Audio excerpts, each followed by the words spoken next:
Shalom Racham, très chers amis, nous sommes Erev Shabbat Kodesh Parashat Shlach Lecha. Et dans la parasha de la semaine, la Torah nous raconte le récit des explorateurs. Les explorateurs sont partis en Eretz Israël pendant 40 jours. Ils sont revenus avec un reportage extrêmement négatif. Le peuple d'Israël a écouté ce qu'ils ont dit. Ils ont pleuré toute la nuit. Et ça, c'était l'origine du jour triste de Tisha B'Av. Par contre, il y avait deux explorateurs qui ont resté bien. Yoshua et Caleb. Caleb a fait un effort pour parler aux Bnei Israël, pour essayer de leur dire il faut avoir la Emouna, Hachem va nous aider, etc. Ça n'a pas marché. Par contre, Caleb, il a reçu une très grande récompense. C'est marqué dans le Psukim. Avdi Caleb, mon serviteur Caleb, parce que lui, il a tenté, il a essayé de persuader le peuple juif de rentrer en Eretz Israël. Il allait être épargné des punitions de tous les autres peuples d'Israël.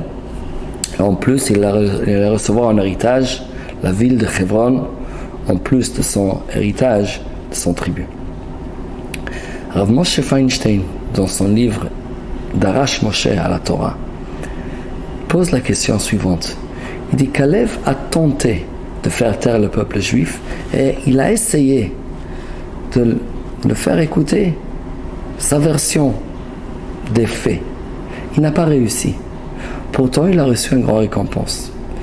Et on peut poser la question, est-ce que vraiment il mérite cette récompense?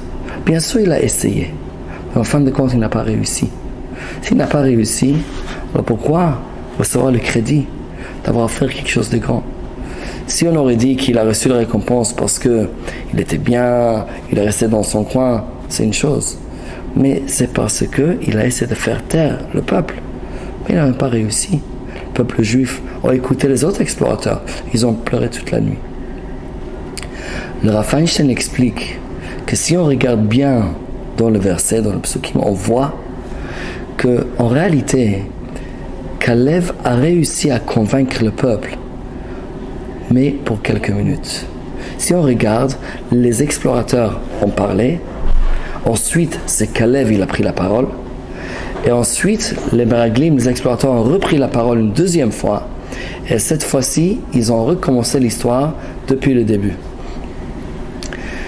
Dit le Rav Moshe Feinstein, on voit très bien que Caleb, le drasha, ce que le discours de Caleb a fait son effet. Seulement, les Meraglim ont repris la parole et à ce moment-là, le peuple juif a écouté les Meraglim. Mais il dit, on voit d'ici quelque chose d'extraordinaire. On voit que même si Caleb a réussi pour quelques minutes de persuader le peuple juif qu'il avait raison, il a retardé leur confiance en les autres explorateurs, pas simplement quelques minutes, c'est quand même quelque chose d'extraordinaire. Il cite le précédent halachique que on sait très bien qu'on est mechalel Shabbat, on a le droit de transgresser le Shabbat si c'est pour sauver la vie d'une autre personne.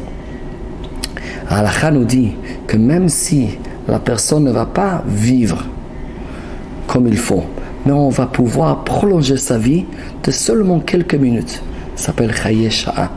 Même quelques minutes, nous avons le droit et le devoir de transgresser Shabbat pour ce quelques minutes supplémentaires de la vie qui est tellement, tellement précieuse.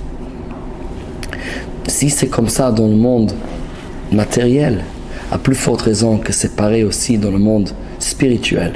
Si Caleb a pu convaincre le peuple juif d'écouter sa version des faits, pour suivre Kadosh Baruch Hu, pour suivre Hachem même pour quelques minutes, il mérite le plus grand récompense.